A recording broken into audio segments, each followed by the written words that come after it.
Bantuin gua keterlaluan, Cak. Iya, baik. Bu, kabar Bu. Siap. Oke, udah. Makasih.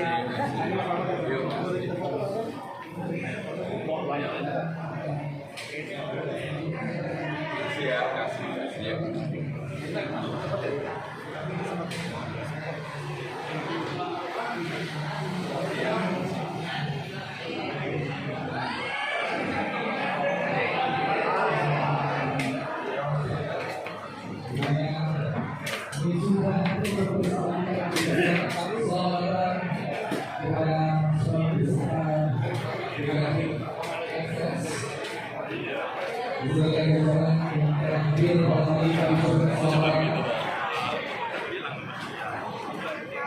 Kepada pemilihan ataupun relawan yang telah hadir, kami mohon untuk berdiri agar menyambut kehadiran dari masyarakat beserta kita sahabat khusus di sini.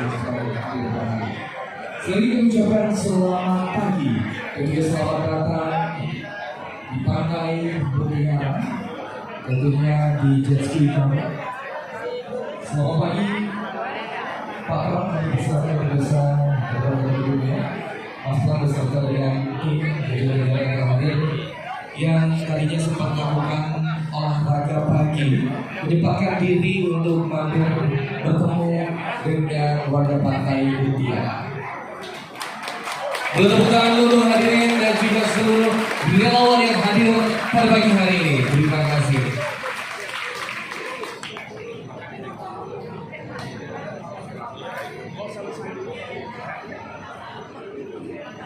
Tentu juga Mas Pram pada hari ini disambut oleh Pak Cobi dan juga Pak Yanto selaku penyelenggara acara pada hari ini.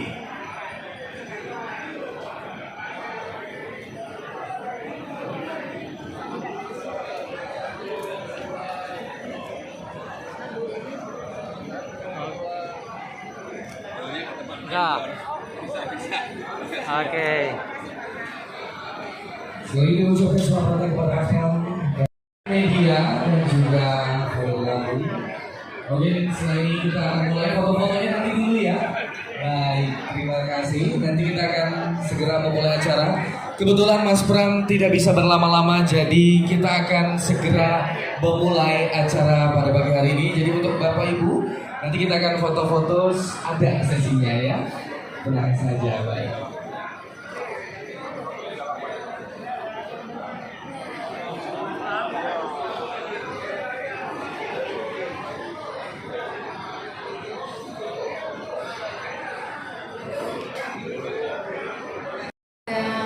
Tentunya tokoh-tokoh saya sudah mendukung acara ini, terutama Pak Copi, Pak Yanto, Pak Cocong, Bu Amin, Pak Jasmine, Pak Benny, Pak Robert, yang tidak bisa saya sebutkan semuanya, mohon maaf, karena saya diberi waktu cuma 3 menit untuk orasi ini. Saya bersedia menjadi ketua pelaksana karena saya respect dan kagum atas kerja Mas Pram selama ini. Dan saya adalah idolanya Bang Dul. Tapi sayang Bang Dul tidak bisa hadir ya Pak. Mungkin untuk selanjutnya kalau ada acara bisa kita ngobrol kembali. Saya berharap dan yakin Mas Pram dan Bang Dul akan menang dalam satu putaran pilkada Jakarta. Setuju? Terima kasih juga kepada seluruh tim panitia yang membantu saya bekerja keras dalam waktu yang sesingkat ini.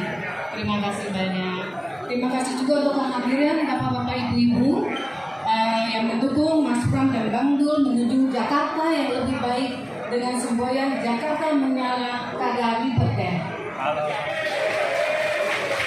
Semoga memang nantinya apapun jangan dibikin ribet ya Mas Pram. Terima kasih dan sekian. Terima kasih.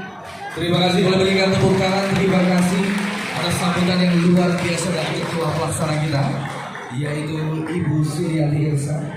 Bapak Ibu hadirin. tepuk tangan untuk kita semua, luar biasa. Baik, mungkin tak perlu berlama lagi, saya akan mengundang untuk naik ke atas panggung. Yang pertama kami persilakan Pak Copi untuk bisa naik ke atas panggung. Dan tentunya kami persilakan juga yang kita tunggu-tunggu, yaitu Mas Pram bisa mengikuti selanjutnya. Boleh tepuk tangan dulu dong, luar biasa. Akhirnya kita bisa bertatap muka dengan Mas Pram ya. Silakan. Hidup Mas Pram. Wow, luar biasa. Ya, Pak Copi akan menemani. Silakan. Baik, saya di samping panggung aja ya. Katanya lebih akrab jangan panggil Pak, Mas Pram aja. Gak apa yang mau izin ya. Baik, Bapak Ibu sekalian, tentunya sudah ada Mas Pram di atas panggung. Mungkin silakan Mas Pram boleh menyapa-nyapa dan juga silakan untuk bisa memberikan sedikit mungkin atau yang gitu. Assalamualaikum warahmatullahi wabarakatuh. Salam sejahtera bagi kita semua. Salam. Bapak Ibu dan saudara-saudara sekalian, terus terang saya kalau di tempat ini seperti merasa di rumah sendiri. Saya sebenarnya Pak Kocopi, Pak Yanto, Pak Hermaneri, Pak Amin dan semua yang di sini ini teman-teman secara pribadi, ada Chandra tadi juga. Pak Cocok juga. Pak Cocok ini bukan hanya teman, sejarah panjang yang menghubungkan saya dengan Pak Cocok. Karena saya punya koksi namanya Pak Kiki Barki, ini temannya Pak Cocok. Pak Kiki dulu lempeng agak belok-belok karena Pak Cocok juga.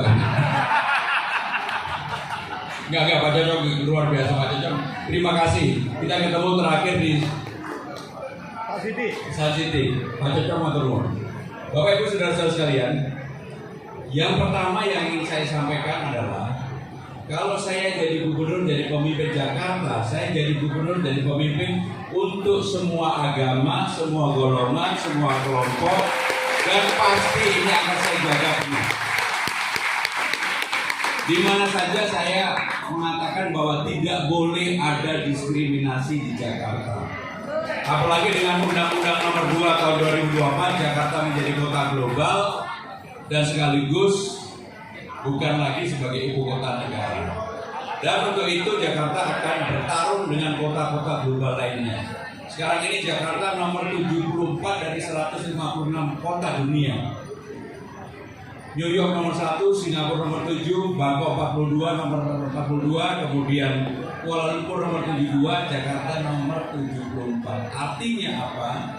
Banyak sekali yang harus dilakukan pembenahan di Jakarta. Untuk itu, Jakarta betul-betul harus mau mereform dirinya sendiri.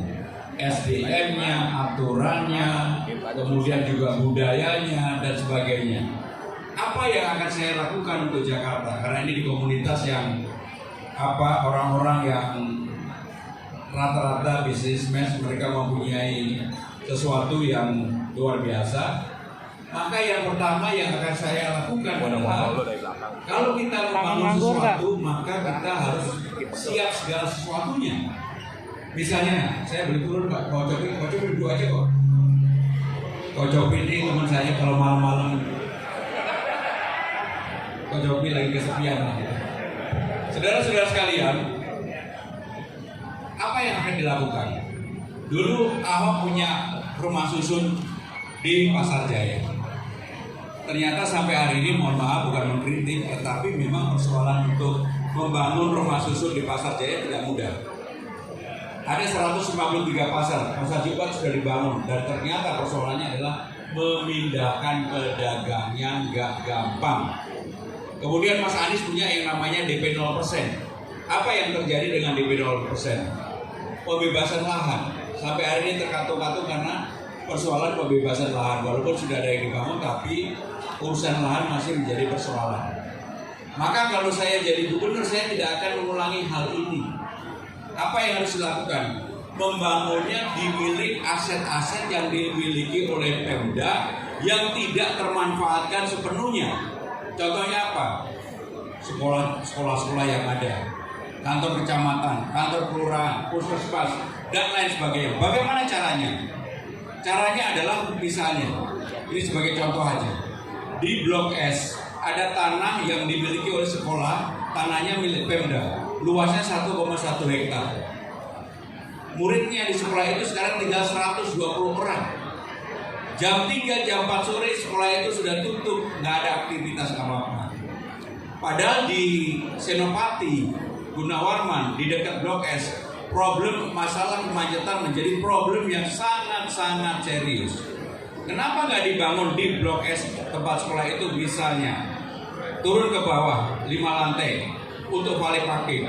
Lantai 1, 2, 3 dibuat sekolah yang bagus untuk sekolah yang SD, SMP, SMA tapi dibuat bagus. Lantai 4, 5 untuk co-working space untuk anak-anak muda kita, siapa saja yang mau memanfaatkan ini akan pasti bermanfaat yang sangat baik. Lantai berikutnya baru untuk housing, karena di Blok S middle up maka itu akan menjadi tempat yang sangat strategis. Apakah bisa? Ko Cocok dan teman-teman sekalian pasti lihat sangat bisa, sangat bisa, sangat bisa. Dan kalau itu dilakukan sekaligus di sana ada tanahnya Jakpro, luasnya 8.000, maka sepenuhnya Senopati Gunawarman nggak boleh parkir di tepi jalan. Kemacetannya teratasi, Jakpronya nanti kita buat valet parking sepenuhnya. Dan itu kalau dilakukan maka Senopati Gunawarman menjadi ikon baru di Jakarta Selatan. Sehingga dengan cara-cara berpikir seperti itulah yang akan kami lakukan. Dan kalau itu kerjasamanya dengan pengembang-pengembang yang ada, maka saling menguntungkan. Misalnya saya sama Ko Cocok, saya akan bilang, oh udah IRR-nya 15%, mau nggak? Pasti mau, pasti mau. Atau katakanlah di atas 15% sedikit lah. Untungnya jangan gede-gede, yang penting kan gitu. Dan ini menjadi apa? Menjadi simbol baru. Bisa di mana aja, bukan hanya di Jakarta Selatan. Semua kantor camat, kelurahan, puskesmas saya sudah cek luasnya adalah sekitar 5.000 sampai 8.000. Kalau daerahnya daerah yang agak di pinggiran ya tentunya untuk rumah susun menengah ke bawah. Kalau daerahnya di Blok S untuk rumah susun, rumah apartemen middle up. Dan ini menjadi peluang baru karena apa? Problem di Jakarta paling utama, paling terutama adalah pembebasan lahan. Itu satu dulu. Itu yang kedua ya. Yang ketiga karena nomor saya 3.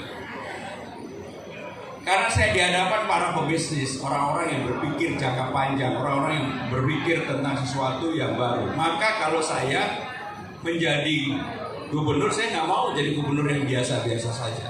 Saya akan memulai yang disebut dengan Jakarta Funding. Apa itu Jakarta Funding? Jakarta Funding belajar dari INA Funding, Indonesia Funding. Investment yang leverage-nya adalah leverage negara. Kenapa bisa? Karena saya lah yang menyiapkan paperwork-nya.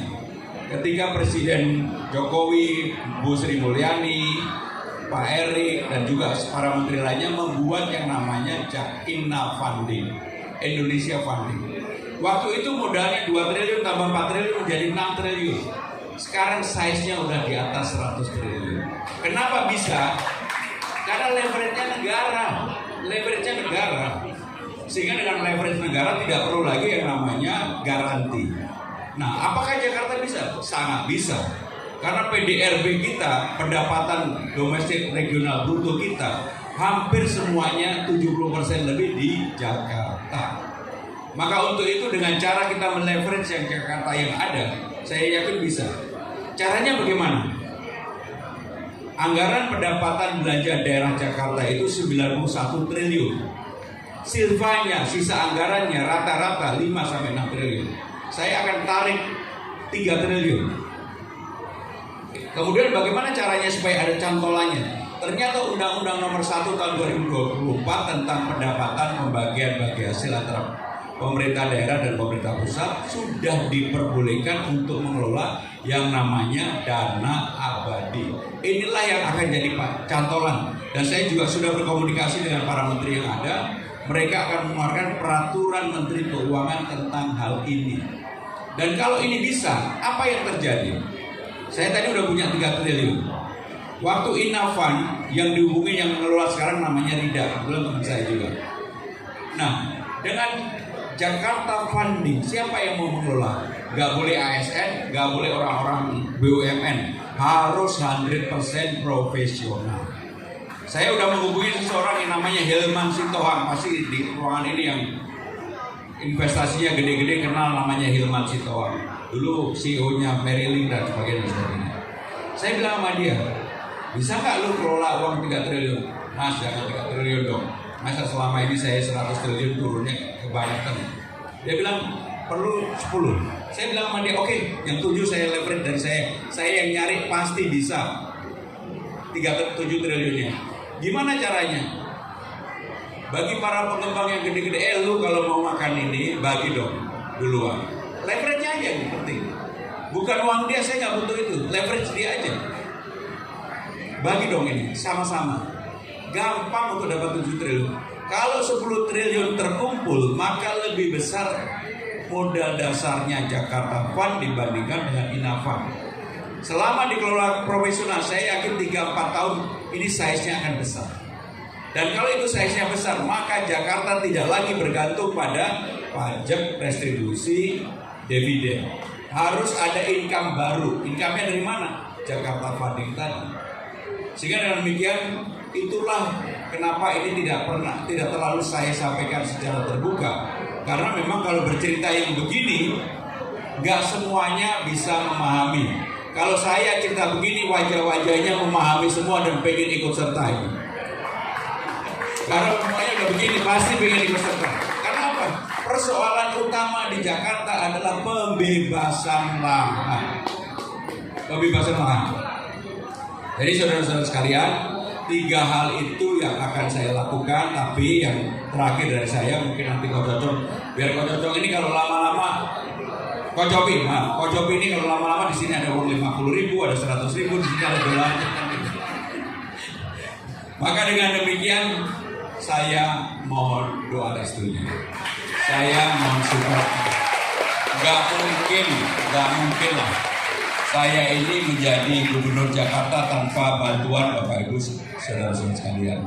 Dan saya tidak sama sekali tidak punya beban apapun kepada siapapun. Benar-benar saya tidak punya beban apapun kepada siapapun. Sehingga dengan demikian kalau saya kemudian menjadi gubernur, saya akan transparan, terbuka, dan track record saya yang panjang. Sebenarnya saya sudah 25 tahun jadi pejabat, inginnya sudah istirahat. Saya jadi menterinya Pak Jokowi 2 periode, zaman Bu Mega 1 periode, pernah menjadi pimpinan dewan, sehingga pengalamannya panjang sekali. Dan orang itu bisa dilihat sederhana aja. Saya sama Kiki Barti, sebagian pasti kenal Kiki Barti lah. Mulai berteman sama dia tahun 87 sampai sekarang nggak berhenti. Saya pernah jadi direktur keuangannya Pak Kiki Barti. Mohon maaf, karena tersinggung kan. Perusahaan yang China style, matanya kayak gini bisa dipercaya jadi direktur keuangan. Kalau saya nggak jujur nggak mungkin lah. Terima kasih. Wassalamualaikum warahmatullahi wabarakatuh. Terima kasih sekali lagi atas sambutan dan sekaligus menyampaikan ya Pak ya, sedikit tentunya untuk seluruh warga Pantai Mutiara dan juga rombongan yang hadir pada hari ini. Baik, selanjutnya kita akan buka sesi tanya jawab. Namun sepertinya saya sudah dapat nama-nama dari panitia. Yang pertama ada Ibu Susi. Tadi katanya mau bertanya, yang mana Ibu Susi?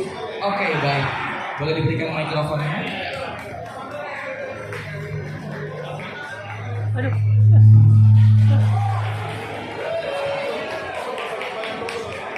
Terima kasih kedatangannya Bapak Pramono Anung. Tentunya Bapak ini menjadi ikon dari kita semua.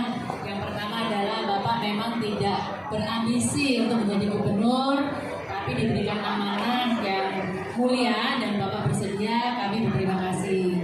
Juga terima kasih Bapak sudah menjelaskan tadi tentang dana-dana yang bisa dikelola secara swasta, sama-sama membangun bersama pemerintah untuk menjadikan Jakarta lebih baik. Saya dari pengurus RW 016 Pantai Mutiara yang kita saat ini ada di RW 016. Kita sebagai rakyat biasa tentunya terutama di kawasan pantai sangat rawan sekali dengan air yang meluap dan juga tanah yang turun. Dan kalau Bapak tadi lewat jembatan itu Pak, itu jembatan sudah 30 tahunan dan sudah goyang itu Pak. Dan juga tanggul bangun sudah sangat tua dan tanah turun terus setiap tahun gitu. Nah, kami mengharapkan dari Pantai Mutiara ini agar dari gubernur memang secara terus-menerus dari dulu sampai sekarang tentunya perhatiannya tidak terlepas untuk membangun lagi dan lagi tanggul-tanggul yang sudah mulai tua, yang sudah terkikis erosi oleh air yang setiap harinya dan setiap tahunnya meluap lebih tinggi lagi, dan juga jembatan-jembatan tua yang memang sudah sangat memprihatinkan. Itu satu. Kedua Pak, saya ada 3 Pak, karena Bapak nomornya 3, jadi saya sudah siapkan nomor 3 Pak. Jadi kita supaya fokus kepada 3 ya Pak ya. Yang kedua adalah sampah Pak. Itu yang laut-laut ini Pak, sampahnya banyak sekali. Nelayan-nelayan itu sampai buang kasur, busa kasur ada, bungkus Indomie ada, apalagi botol-botol aqua itu Pak. Kasihan banget ikan-ikan kita ini, di mana semua itu penuh dengan sampah. Kalau sampah di darat memang itu adalah dari pihak kita yang membersihkan. Tapi kalau laut sama air dibawa masuk Pak, itu penuh sekali Pak di mana-mana. Mungkin tidak hanya di Pantai Mutiara, mungkin juga dibawa dari Kepulauan Seribu. Jadi mohon agar Bapak ditertibkan lagi tentang kebersihan laut. Mungkin juga kalau dulu tuh ada pihak-pihak dari Kepulauan Seribu yang bertanggung jawab atas sampah-sampah itu. Tetapi sampai saat ini kita hanya merasakan luapan sampah yang masuk ke dalam area kami, menandakan akan rusaknya pompa-pompa kita Pak. Karena pompa kita isinya sampah semua, dan juga mungkin secara overall di Jakarta pun itu ada 2 hal Pak, terutama Pantai Mutiara ini ya Pak ya. Dengan luapan sampah, pompa rusak akan menyebabkan banjir rob itu Pak. Dan yang ketiga adalah secara keseluruhan sebagai rakyat Jakarta yang tadinya untuk mengendalikan lalu lintas itu akan dipindah sebagian untuk pemerintahan ke IKN. Namun nampaknya tidak berjalan dengan lancar dan mulus, sehingga mau nggak mau kita hidup lagi bersama dengan kemacetan yang tiada hentinya. Nah, mungkin bisa dipertimbangkan di jalan-jalan utama untuk dibuatkan jalan layang Pak. Mungkin bersusun-susun sudah waktunya untuk mengatasi kemacetan di Jakarta ini. Dan kedua, mungkin mohon maaf bukannya saya mengecilkan gubernur terakhir. Gubernur terakhir juga bagus, kerjanya juga oke. Namun yang sebelumnya Pak, itu kalau jam 5 pagi, jam 6 pagi saya ke kantor Pak, itu ada pasukan orange, sampah seluruh Jakarta itu diangkut bersih sekali. Itu penting sekali Pak, karena lagi dan lagi sampah itu yang akan jatuhnya ke pompa-pompa, danau-danau, dibuangnya ke yang berair, menyebabkan penyumbatan sehingga terjadilah banjir seluruh Jakarta. Terus yang terakhir Pak, mohon maaf banyak ini, bahwa kalau lagi mau musim hujan, selalu kalau terjadi banjir, pasti jawaban pemerintah adalah dari 12 pompa, 6 tidak berfungsi, 8 tidak berfungsi karena rusak. Nah kalau boleh, permajaan pompa-pompa seluruh Jakarta ini menjadi lebih baik, sehingga ada preventif atas banjir ini dari pompa yang bagus, kebersihan sampah, mudah-mudahan kita tidak banjir lagi. Terima kasih. Terima kasih atas pertanyaan. Ada pertanyaan yaitu Pak Alan. Pak Alan? Oke, Pak Alan di sini. Oh, Mike Ihan. Jadi kembali sekali ya.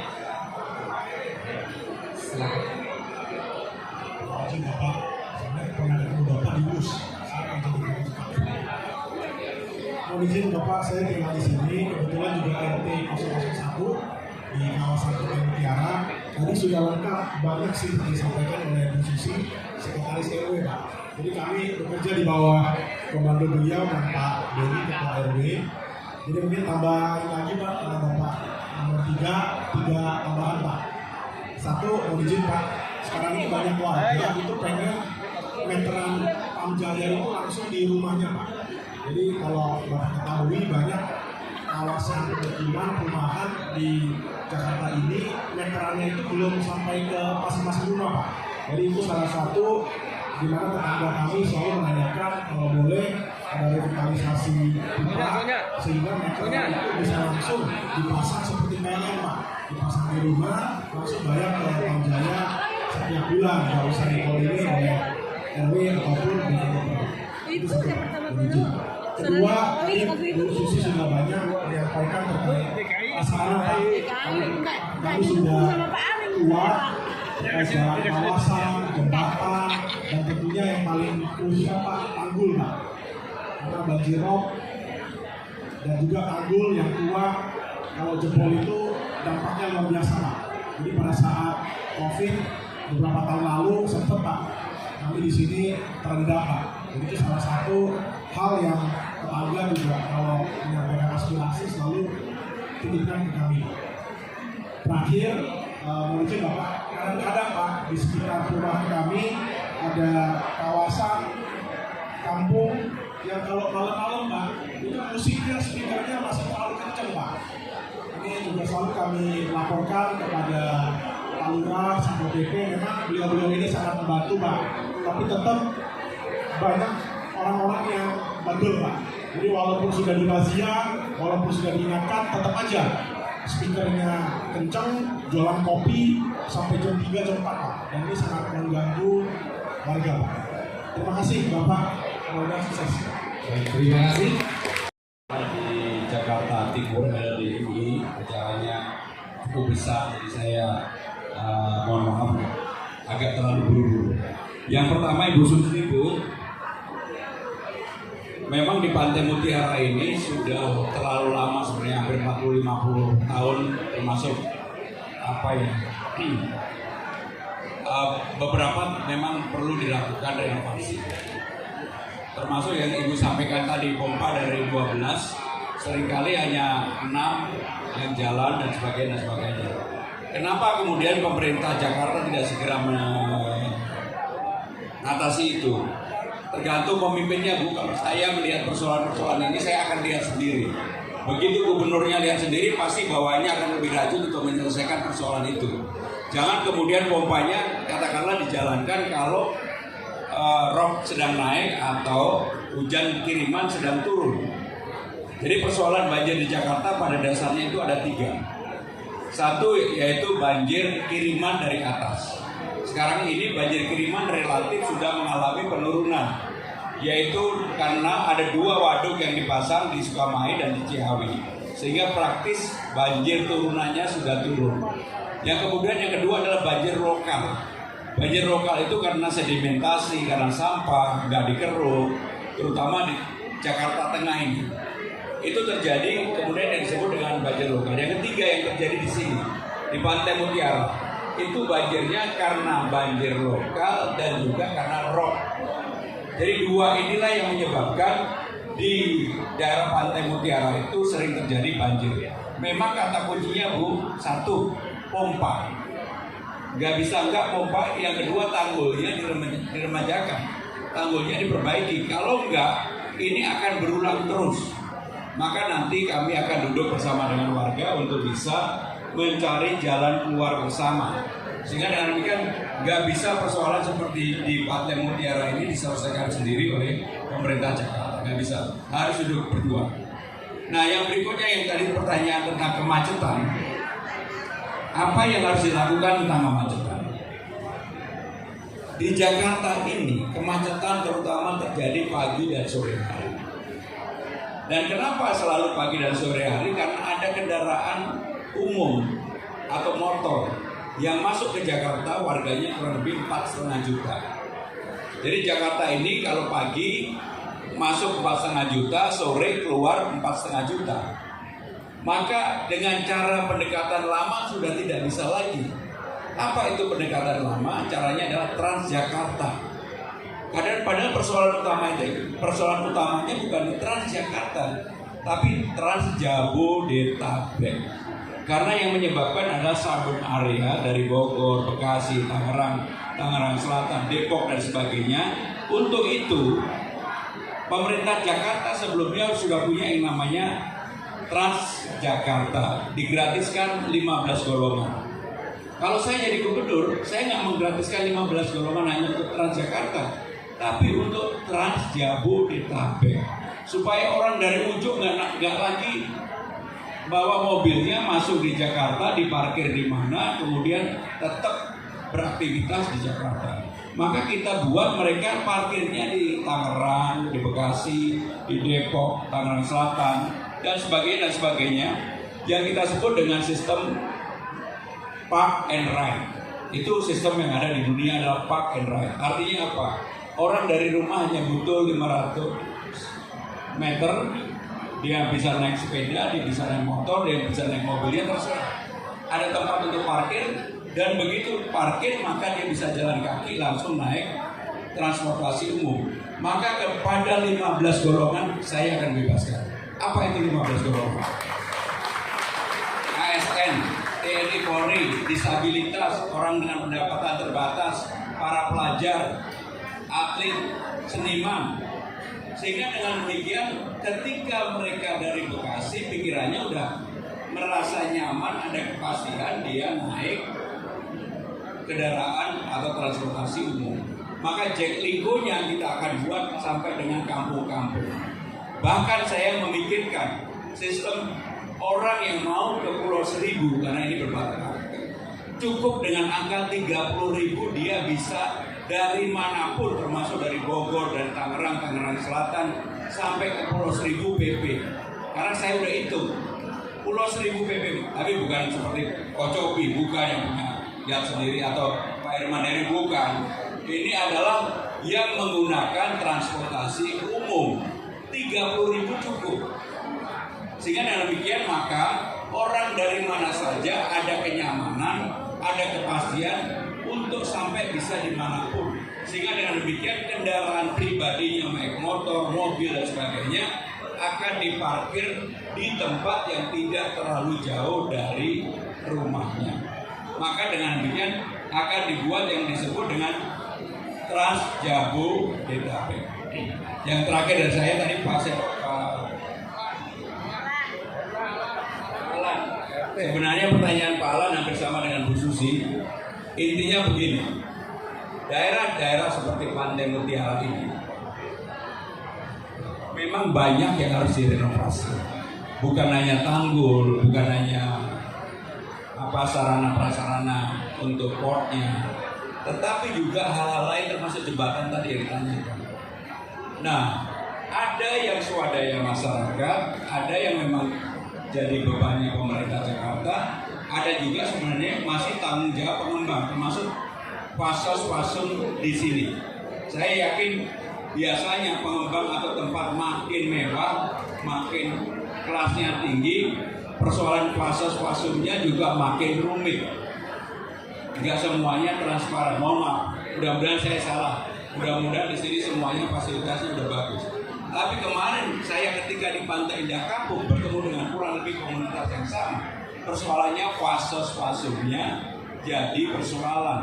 Bahkan gedung loh. Berarti kalau ada yang tepuk tangan berarti belum selesai nih di sini. Bahkan ruang untuk balai pertemuan masyarakatnya masih dicas oleh pengembang. Apakah di sini? Kalau di sini mudah-mudahan gratis ya. Sehingga dengan demikian Bu Susi, Pak Alan, sekali lagi saya kalau menjadi gubernur seperti yang saya katakan di awal, menjadi gubernur bagi semua kelompok, semua golongan, semua strata masyarakat, tetapi saya adalah orang yang sangat terbuka untuk mau duduk bersama menyelesaikan persoalan yang dihadapi. Karena kata kuncinya adalah orang sukses menjadi pejabat itu kalau dia dengan gampang untuk turun ke bawah. Saya ini udah turun Bu Susi, saya udah turun lebih dari 250 titik, 150 terbuka. Maka dulu saya surveinya 0. Kalau sekarang udah lah. Nanti minggu depan ada yang ngomong, ditunggu aja gitu. Karena saya rajin turun ke bawah. Seperti hari ini acara saya ada 11. Acara terakhir jam 9 malam, saya tadi mulai setengah 6 pagi sepedaan dipik dengan komunitas sepeda yang tadi. Baik, saya sekali lagi mohon maaf dan saya mohon support, mohon dukungan. Terima kasih. Wassalamualaikum warahmatullahi wabarakatuh. Dan sekali lagi semoga pertanyaan dari warga Pantai Mutiara sudah dapat terjawab dan semoga nantinya akan diaplikasikan tentunya di Pantai Mutiara itu sendiri. Sekali lagi untuk foto tidak bisa berlama-lama. dilangsungkan ke titik yang selanjutnya. Relawan di depan kita.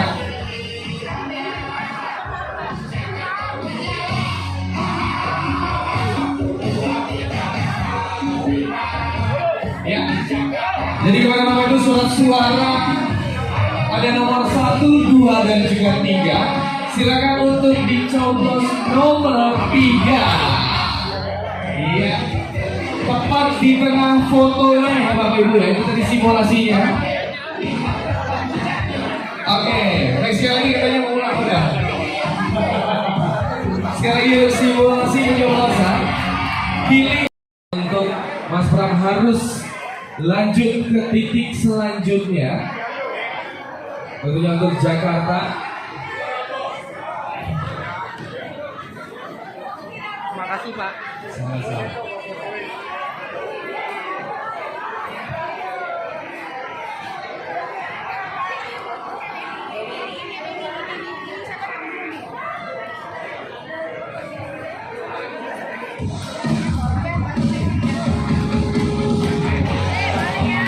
Jakarta menyala. Wow, terima kasih untuk Mas Pram dan sekali lagi selamat menikmati sarapan pagi seluruh warga Pantai Mutiara. Udah jelas pasangan paling pantas. Ayo kita pilih Mas Prabowo. Dari barat, timur, utara, selatan, kota Jakarta untuk perbaikan. Mati banjir segera dituntaskan. Kalau Mas Pram dan Bang Dul yang menang.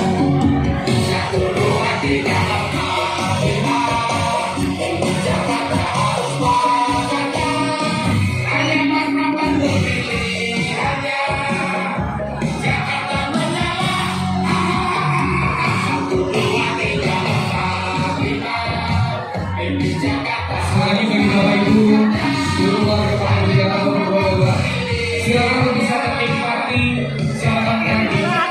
Ada tempat di sebelah kiri, di belakang dan juga di sebelah. Jangan untuk kontrol ya. Jadi silakan untuk bisa berkomunikasi.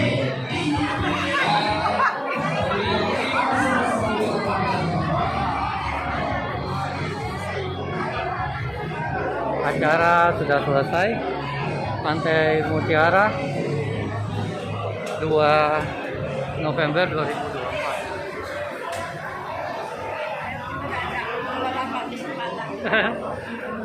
Ayo Ibu di depannya coba. Ya.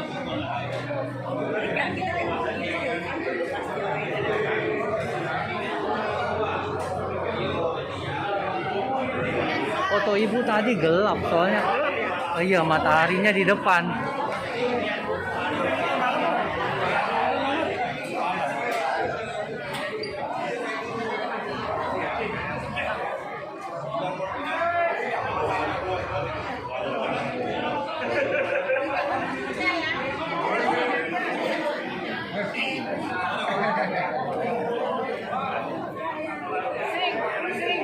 Nggak jadi mandi.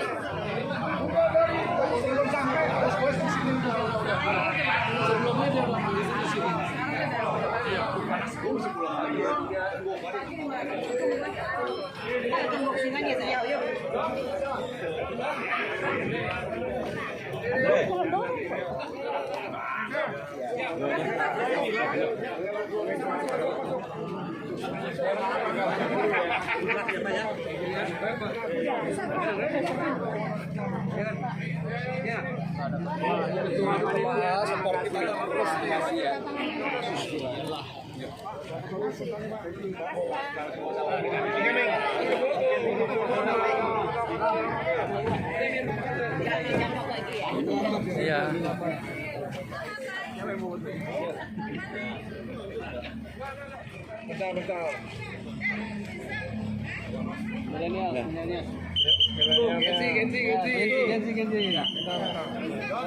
Sekali. Aduh. Mari.